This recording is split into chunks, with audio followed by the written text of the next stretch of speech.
Guys, welcome back to my channel. അപ്പോൾ ഇന്നത്തെ നമ്മുടെ വീഡിയോ ഇവിടെ വയനാട്ടിൽ നമ്മൾ സ്റ്റേ ചെയ്ത റിസോർട്ടിൽ ഫസ്റ്റ് നമ്മൾ 2 ദിവസം ഉണ്ട് ഇവിടെ.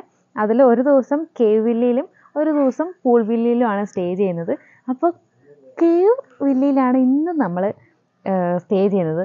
അപ്പോൾ അതിൻ്റെ ഇതാണ് കേവ് വില്ല, ഈ ഒരു ഏരിയ ഈ താഴെയായിട്ട് വരുന്നത്.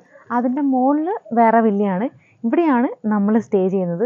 നല്ല കിടിലൻ ആംബിയൻസ് ആണ്, ഒരു വെറൈറ്റി ഫീൽ തന്നെയാണ് എന്ന് വേണമെങ്കിൽ പറയാം. കാരണം എപ്പോഴെപ്പോഴും നോർമൽ കാറ്റഗറീസ് ഓഫ് റൂമിൽ സ്റ്റേ ചെയ്യുന്നതും ഇങ്ങനത്തെ ഒരു റൂമിൽ സ്റ്റേ ചെയ്യുന്നതും ഭയങ്കര ഡിഫറെൻ്റ് ആണ്. അപ്പോൾ അകത്തെ വ്യൂ കാണാം. ഇതിപ്പോൾ ആക്ച്വലി ഞങ്ങൾ ഈവനിങ് ആയി, ഞങ്ങൾ പൂളിൽ പോയി ഒന്ന് ഫ്രഷപ്പ് ആയിട്ടാണ് ഈ ഇൻട്രോ എടുക്കുന്നത്. ഓൾറെഡി അതിനകത്തുള്ള വീഡിയോ ഞങ്ങൾ ഓൾറെഡി ഷൂട്ട് ചെയ്തിട്ടുണ്ട്. അപ്പോൾ അകത്തെ വീഡിയോസ് നമുക്ക് കാണാം.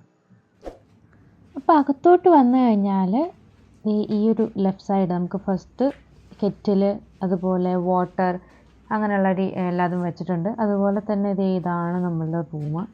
ശരിക്കും നമുക്കൊരു റോക്ക്, അതായത് ഗുഹയ്ക്കകത്ത് താമസിക്കുന്ന ആ ഒരു ടൈപ്പ് ഓഫ് വൈബാണ്.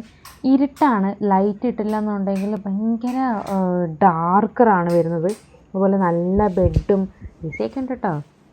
അതുപോലെ നല്ല കിഡിലനായിട്ടുള്ളൊരു ആംബിയൻസ് ആണ് വരുന്നത്. ഇതാണ് ബാത്റൂം വരുന്നത്. നല്ല വാഷ്റൂമാണ് കേട്ടോ. അത്യാവശ്യം സ്പേസും ഉണ്ട്. അതുപോലെ അത്യാവശ്യം നല്ല കുഴപ്പമില്ലാത്ത വാഷ്റൂമാണ് വരുന്നത്. നീറ്റ് ആൻഡ് ക്ലീനാണ്. നമുക്കൊരു ഇപ്പോൾ എന്താ പറയുക, ഈ ഒരു ഏരിയ കണ്ടില്ലേ, ഗുഹാൻ്റെ ആ ടൈപ്പ് ഓഫ് ഇതിൽ തന്നെയാണ് അവരെല്ലാതും സെറ്റ് ചെയ്ത് വെച്ചേക്കുന്നത്. നല്ലൊരു കിടിലൻ ആംബിയൻസ് ആണ്. വാഷ്റൂം ആയിക്കോട്ടെ, റൂംസ് ആയിക്കോട്ടെ, മൊത്തത്തിൽ നല്ലൊരു ആംബിയൻസ് ആണ്. നമുക്കതുപോലെ ഒരു ടേബിൾ, ചെയർ തന്നിട്ടുണ്ട്. ദെൻ നമുക്കൊരു വൺ സൈഡ് ഫുൾ ഒരു ഗ്ലാസ് കവേർഡാണ് വന്നിരിക്കുന്നത്. പുറത്തുനിന്ന് നോക്കിക്കഴിഞ്ഞാൽ കാണാൻ പറ്റും, അതുകൊണ്ട് കറക്റ്റായിട്ട് നമ്മൾ മറയ്ക്കണം. അപ്പോൾ ഇതാണ് ഗായ്സ് നമ്മുടെ റൂം. എങ്ങനെയുണ്ട്, അടിപൊളിയല്ലേ? അപ്പോൾ അത്രയല്ല ഗായ്സ്, ബൈ.